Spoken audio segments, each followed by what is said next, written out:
Being a woman in this world is really hard. I'm sure that we all know. I mean, man and woman. But being a refugee woman is even harder. Let's imagine together, because it's the Imagine form, let's imagine together a woman living in a stable country, a peaceful country, and on the other hand, a woman who lives in a conflict area or in a war zone. Can you imagine these women accessing their fundamental rights? Believe me not. And you know why I'm very, very sure about it? Because I'm one of millions of these women. Ladies and gentlemen, here in front of you, one real case. I'm not a politician. I don't know how to speak very officially. But believe me, I'm a real case in front of you. And I became a refugee in very early age. My name is Abdullah. I left my country when I was only 14 years old. I didn't know that we were becoming refugees that day because my father didn't want me to freak out. He just told me that pick whatever is important with you and we are going. I had a math exam the last day. Can you imagine me thinking about a math exam at that day? So I took my math books with me. And I didn't know that we are leaving the country for the whole life. The first experience of being a refugee actually began in Syria. I can say that as a young girl, I was happy because we were kind of traveling, you know. So I started a new life because the country that I went to, we were speaking the same language. I was able to communicate. I had friends. As a young girl, I was going to school. I had the access for the basic rights, such as education. So I was very happy with my life. But at the same time, even though I was only 14 years old, I thought that I have a responsibility. I have to do something for the refugee community. How can I do that? I was only 14 years old. And by the way, when I was a child, I thought that there was a position called the president of the world, which is not. So I always wanted to be educated to become the president of the world, which now I know that's kind of impossible thing, but you know, you can change it to other position. Sorry, Mr. President, I mean. I went to school. I started a very normal life. The Syrian community really took us like we were part of that community, not like strangers or thieves. I started volunteering. I started helping my refugee community as a refugee. I started volunteering in a very young age, and then I knew that I can do something for peace building.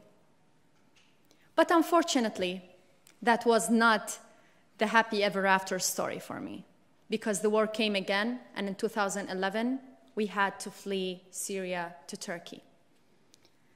This time, I knew that we were not traveling. I knew that we were not tourists. I knew that we are becoming refugees. And this time was really hard for me as a young, let's say, I'm a child at that age as well. I was 16.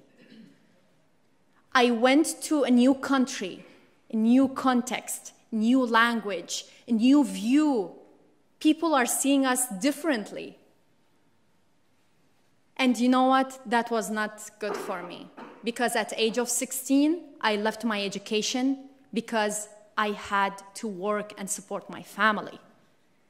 At age of 16, a young girl like me, and there are millions like me around the world, took a responsibility bigger than her age.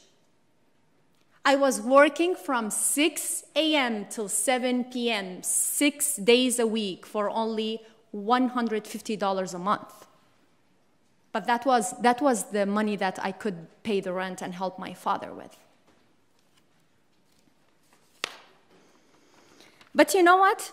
I didn't want to take revenge. I didn't want to be very upset about what's happening in my life.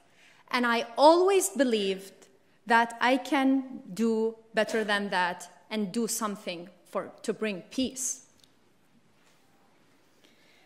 After that job at the factory, I went to the UN office and I was speaking English, and at that time I learned Turkish because I wanted to communicate with the host community and tell them, look, you know what, I'm not very happy to be here, but I have to be here because if I go back to my country, I will be killed and maybe my family will be in the same situation with me.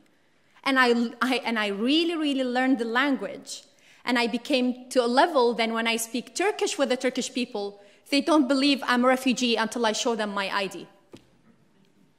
I was like, I swear to you, I'm a refugee, I'm from Iraq. They were like, no, don't do that to us. We just understand from your accent and all of that.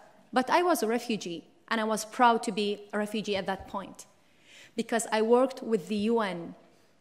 I went to the UN office to take a new ID card, but I went out with a new job, which changed my life. At age of 17, I started working with the UN and the UN partners. I mean, I can now tell you about all the organizations that I worked in at that age. And I can tell you about how many thousands refugees I've been spoken to. And I can also tell you my story as well, because I am a refugee. I always believed that women actually the key point to bring peace to this world. And I always believed in that. And when I started working and when I started talking with other women refugees like me, I knew that I was right. Because these women, they don't want to be in a conflict. They don't want to lose their husbands, their children in a conflict. And this is why they flee the country and come to other places so they can be safe and secure together without taking their revenge and killing other people. At one point, my story was published worldwide. I met Brandon Stanton. He is the publisher on Humans of a New York page. And my story was published there, and it was 11 series, which was very, very long. And I just realized that actually people were touched by my story and saw me as a hero, kind of. And actually people signed for me. 1.5 million people that I don't know, and maybe some of you here in this room, they actually signed the petition for me so I can go to a safer place. And I did. I was the reason to save my family's life, as a daughter, as a sister. But you know what? I was more than that. Even if I was young, I was the householder. I was the father, if needed. I was the mother, and the daughter, and the sister at the same time. So can you imagine the role that women are playing in the society? 2 years ago, I was resettled to Switzerland. That was the first time in my life entering a country and being happy to enter that country. Because I knew exactly that this is a new life for me, a new life for my family. I will be safe, my family will be safe. We were lucky. Millions of refugees are not lucky like I am. Believe me, I know that. I was happy because I played a role to bring my family to a more peaceful place. But you know what? When I came here, maybe a lot of refugees, when they go to the country and being resettled, they will feel that they are safe and that's it, and maybe they will just forget about being refugees. But you know what? When I came here, I knew that this is not the end of my road. And really, after I came, 1 month later, the UNHCR office calls me and say, Aya, you are in Geneva. You know what? We need a youth delegate for the UN Advisory Council. And I was like, absolutely, I will do it, even without thinking about anything else. And even I knew that I am in a new context. I need to do a lot of things. I need to be resettled and all that. But I said, I will do it. And here, when I went to big events, big discussions, being with very important people, just like you, I knew that this was a really good step from the UN to bring real women refugee voices to the room, so we can plan for our community. Who knows our community more than us? We had the voice, we had our voice being there, planning and in the decision-making process, which makes sense because I know what's the problem and I can give some of the solutions because I was thinking about this the whole time. I was like, why the government didn't do that? Why didn't we do that? Why the women didn't do that? So it was really important opportunity for me and my female colleagues, which were refugees, to be there and to speak for our community. Now, after I left my education and after I left only education, high school degree, when I came to Switzerland, I told them, you know, I want to finish the university because I know that there's nothing called the president of the world, but I knew that I can do some other positions and change, but I need the education degree so I can go further and help other people.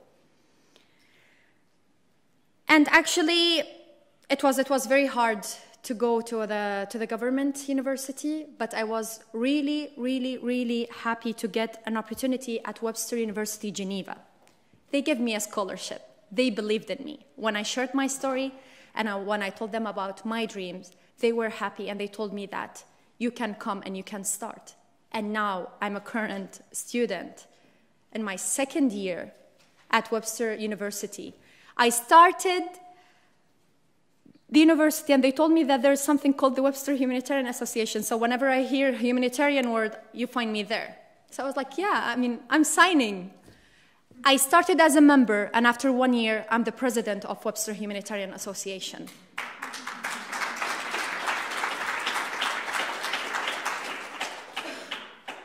You know, I may reflect in my story that women can change the overview of women. So we can start the change by believing in ourselves. Because if we don't believe in our case, how can we fight for our case? So we can change the view of women being only a victim and vulnerable, and we need kind of a defense. But actually, we say that women could be leaders, could be decision makers, and could be peace builders, and for sure can be peace builders. The woman is a mother, a sister, a daughter.